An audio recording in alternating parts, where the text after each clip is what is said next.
ಶ್ರೀನಿವಾಸಪುರದಲ್ಲಿ ಕಾಂಗ್ರೆಸ್ ಸಂಭ್ರಮ. ಡಿಕೆ ಶಿವಕುಮಾರ್ ಮುಖ್ಯಮಂತ್ರಿ ಪ್ರಮಾಣ ವಚನಕ್ಕೆ ಭರ್ಜರಿ ಸ್ವಾಗತ.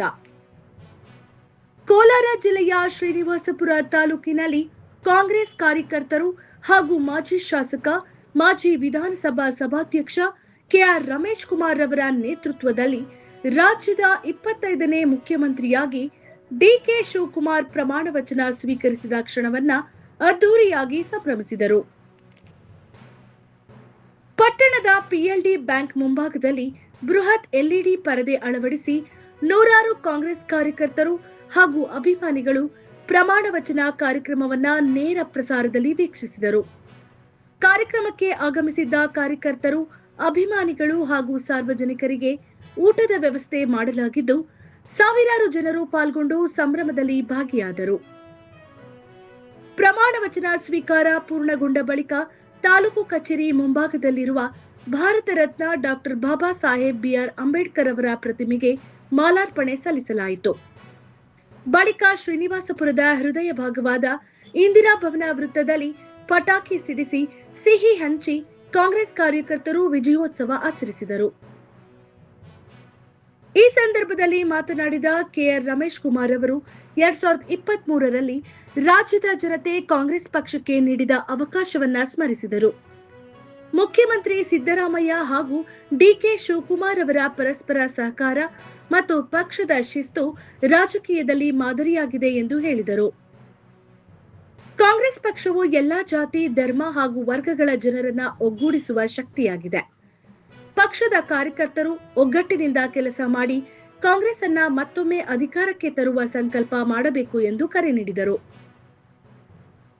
ಅಲ್ಲದೆ ಮುಖ್ಯಮಂತ್ರಿ ಡಿಕೆ ಶಿವಕುಮಾರ್ ಅವರಿಗೆ ಯಶಸ್ವಿ ಆಡಳಿತದ ಶುಭ ಹಾರೈಸಿದ ಅವರು, ರಾಜ್ಯದ ಅಭಿವೃದ್ಧಿ, ಉತ್ತಮ ಮಳೆ ಹಾಗೂ ಜನರ ಕಲ್ಯಾಣಕ್ಕಾಗಿ ಹೊಸ ಸರ್ಕಾರ ಶ್ರಮಿಸಲಿ ಎಂದು ಆಶಿಸಿದರು. ಕಾಂಗ್ರೆಸ್ ಕಾರ್ಯಕರ್ತರು ಪಕ್ಷದ ತತ್ವ ಸಿದ್ಧಾಂತಗಳಿಗೆ ಬದ್ಧರಾಗಿ ಪರಸ್ಪರ ಸಹೋದರರಂತೆ ಒಗ್ಗಟ್ಟಿನಿಂದ ಕಾರ್ಯನಿರ್ವಹಿಸಬೇಕು ಎಂದು ಸಂದೇಶ ನೀಡಿದರು. ಪ್ರಮಾಣ ವಚನ ಕಾರ್ಯಕ್ರಮದ ನೇರ ವೀಕ್ಷಣೆ, ಕಾರ್ಯಕರ್ತರಿಗೆ ಊಟದ ವ್ಯವಸ್ಥೆ, ಅಂಬೇಡ್ಕರ್ ಪ್ರತಿಮೆಗೆ ಮಾಲಾರ್ಪಣೆ ಹಾಗೂ ಪಟಾಕಿ ಸಿಡಿಸಿ ನಡೆಸಿದ ವಿಜಯೋತ್ಸವವು ಶ್ರೀನಿವಾಸಪುರದಲ್ಲಿ ಹಬ್ಬದ ವಾತಾವರಣ ನಿರ್ಮಿಸಿತು.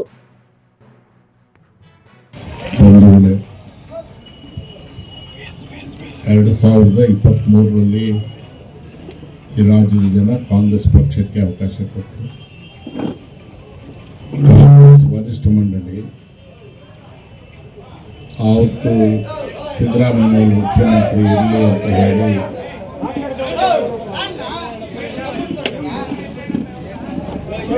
ತೀರ್ಮಾನ ತಗೊಂಡು ಕಾಂಗ್ರೆಸ್ ಅಧ್ಯಕ್ಷರಾಗಿದ್ದಂತಹ ಶಿವಕುಮಾರ್ ಅವರು ರಾತ್ರಿ ಹಗಲು ದುಡಿದಿದ್ರು. ತನಗೂ ಮುಖ್ಯಮಂತ್ರಿ ಆಗಬೇಕು ಅನ್ನೋ ಆಸೆ ಇದ್ರು ಕೂಡ ಪಕ್ಷದ ಆದೇಶವನ್ನು ಗೌರವಿಸಿ ಉಪಮುಖ್ಯಮಂತ್ರಿಯಾಗಿ ಸಿದ್ದರಾಮಯ್ಯ ಜೊತೆಗೆ ಸಹಕರಿಸಿಕೊಂಡು ಕೆಲಸ ಮಾಡ್ತಾರೆ.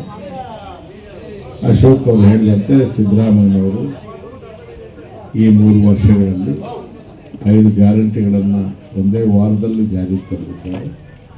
ಒಳ್ಳೆಯ ಆಡಳಿತವನ್ನು ಕೊಟ್ಟಿದ್ದಾರೆ.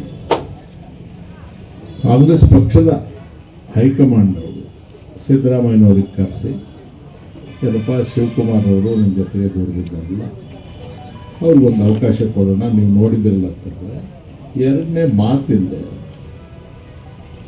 ಇವತ್ತು ಹೇಳ್ತಾರೆ, ನಾಡಿದ್ದೇ ಒಂದು ರಾಜೀನಾಮೆ ಕೊಡ್ತಾರೆ. ಇದು ವಿರೋಧ ಪಕ್ಷಗಳವ್ರಿಗೆಲ್ಲ ಭಾಳ ದೊಡ್ಡ ಶಾಕ್ ಆಗಿಬಿಟ್ಟಿದೆ.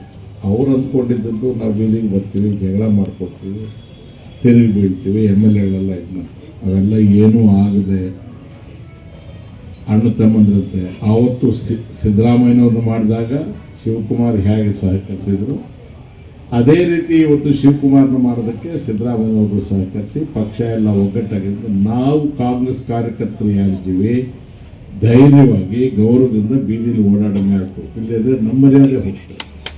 ನಾವೆಲ್ಲರಿಗೂ ಕೂಡ ಇದು ಸಂತೋಷದ ಸನ್ನಿವೇಶ. ಇವರು ಒಳ್ಳೆ ಕೆಲಸ ಮಾಡ್ತಾರೆ. ಶಿವಕುಮಾರ್ ಅವರು NSUIನಲ್ಲಿದ್ದು, ಯೂತ್ ಕಾಂಗ್ರೆಸ್ಸಲ್ಲಿದ್ದು, ZP ಮೆಂಬರ್ ಆಗಿದ್ದುಕೊಂಡು ಅಸೆಂಬ್ಲಿಗೆ ದೇವೇಗೌಡರ ವಿರುದ್ಧ ಕಂಟೆಸ್ಟ್ ಮಾಡಿ ಸೋತು ಮತ್ತೆ ಗೆದ್ದು ಅನೇಕ ಜವಾಬ್ದಾರಿ ಸ್ಥಾನಗಳನ್ನು ಕಾಂಗ್ರೆಸ್ ಪಕ್ಷದ ಪ್ರಧಾನ ಕಾರ್ಯದರ್ಶಿಯಾಗಿ ಕೆಲಸ ಮಾಡಿದ್ದಾರೆ, ಕಾರ್ಯಾಧ್ಯಕ್ಷರಾಗಿ ಕೆಲಸ ಮಾಡಿದ್ದಾರೆ, ಈಗ ಅಧ್ಯಕ್ಷರಾಗಿ ಕೆಲಸ ಮಾಡ್ತಾರೆ. ಜವಾಬ್ದಾರಿ ಇದೆ, ಅನುಭವ ಇದೆ. ಸಿದ್ದರಾಮಯ್ಯನವರು ಇರ್ತಾರೆ. ನಾವೆಲ್ಲರೂ ಕೂಡ ಅವರಿಗೆ ಮಾರ್ಗದರ್ಶನ ಕೊಡಬೇಕು. ಪಕ್ಷದ ಗೌರವ ಹೆಚ್ಚಾಗ್ತಕ್ಕಂಥ ರೀತಿಯಲ್ಲಿ ನಾವು ನಡ್ಕೊಳ್ಬೇಕೇ ಹೊರತು ನಮ್ಮ ಈ ಸಂತೋಷ ಕೂಡ ಭಾಳ ಲೆಕ್ಕಾಚಾರವಾಗಿ ಹದ್ದುಬಸ್ತಿನಲ್ಲಿರಬೇಕು. ಇನ್ನೊಬ್ಬರಿಗೆ ಮನಸ್ಸಿಗೆ ಇದಾಗೋ ರೀತಿ ನಾವು ಮಾಡಬಾರ್ದು, ಅಸಹ್ಯ ಮಾಡಬಾರ್ದು. ಈ ಫ್ಲೆಕ್ಸ್ಗಳು ಅದು ಕೂಡ ಇಷ್ಟೊಂದು ಬೇಕಾಗಿರಲಿಲ್ಲ. ಆಯಿತು, ನಿಮ್ಮ ಸಂತೋಷಕ್ಕೆ ಮಾಡಿದ್ದೀರಿ, ನಾನೇನು ಆಕ್ಷೇಪಣೆ ಮಾಡೋದಿಲ್ಲ. ನಾವೆಲ್ಲ ಇಲ್ಲಿ ಸೇರಿರ್ತಕ್ಕಂಥವ್ರು ಕಾಂಗ್ರೆಸ್ ಅವರು, ಎಲ್ಲ ಜಾತಿ ಜನಾಂಗಗಳಿಗೆ ವರ್ಗಗಳಿಗೆ ಸೇರಿದವರು ನಾವಿದ್ದೀವಿ. ಅದೇ ಕಾಂಗ್ರೆಸ್ಸು, ಅದೇ ಭಾರತ ದೇಶ. ಕೆಲವರು ಇರಬಾರ್ದು, ಕೆಲವರು ಇರಬೇಕು ಅನ್ನೋದು ಅವ್ರ ಸಿದ್ಧಾಂತ. ಎಲ್ಲರೂ ಇದ್ರೇ ದೇಶ ಅಂತ ಹೇಳೋದು ನಮ್ಮ ಸಿದ್ಧಾಂತ. ಕಾಂಗ್ರೆಸ್ಸನ್ನು ನಾವು ಬಲಪಡಿಸಬೇಕು. ಕಾಂಗ್ರೆಸ್ಸನ್ನು ಪುನಃ ನಾವು ಅಧಿಕಾರಕ್ಕೆ ಬರೋದಕ್ಕೆ ನಾವು ಶ್ರೀನಿವಾಸಪುರದವರಷ್ಟೇ ಅಲ್ಲ, ಇಡೀ ರಾಜ್ಯದ ಕಾಂಗ್ರೆಸ್ ಕಾರ್ಯಕರ್ತರೆಲ್ಲರೂ ಕೂಡ ನಾವು ಶ್ರದ್ಧೆ ಭಕ್ತಿಯಿಂದ ಪಣ ತೊಟ್ಟು ಕಾಂಗ್ರೆಸ್ಸನ್ನು ಪುನಃ ವಾಪಸ್ಸು ಅಧಿಕಾರಕ್ಕೆ ಬರೋದಕ್ಕೆ ಪ್ರಯತ್ನ ಮಾಡಬೇಕು.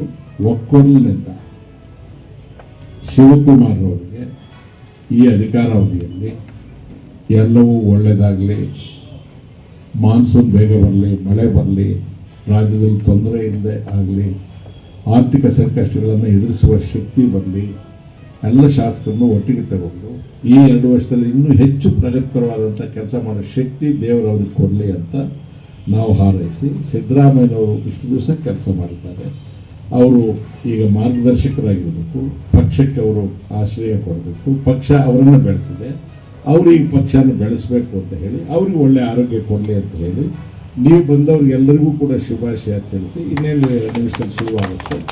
ಮಾತು ಮುಗಿಸ್ತೀನಿ. ಎಲ್ಲರೂ ಒಗ್ಗಟ್ಟಾಗಿರೋಣ, ಒಂದು ತಾಯಿ ಮಕ್ಕಳಾಗಿರೋಣ, ಸಣ್ಣತನ ಬೇಡ, ಬೆನ್ನಲ್ಲಿ ಚೂರಿ ಹಾಕೋ ಕೆಲಸ ಮಾಡೋದು ಬೇಡ. ಕಾಂಗ್ರೆಸ್ ಅಂದರೆ ತಾಯಿ ಇದ್ದಂಗೆ, ತಾಯಿಗೆ ದ್ರೋಹ ಮಾಡೋದು ಅಂದರೆ ಪಕ್ಷಕ್ಕೆ ದ್ರೋಹ ಮಾಡಬೇಕು. ಆ ಕೆಲಸವನ್ನು ಯಾರೂ ಮಾಡಬಾರ್ದು, ಯಾರೂ ಎಲ್ಲರೂ ಒಗ್ಗಟ್ಟಾಗಿರೋಣ ಅಂತ ಹೇಳಿ ನಮ್ಮ ಮಾತು.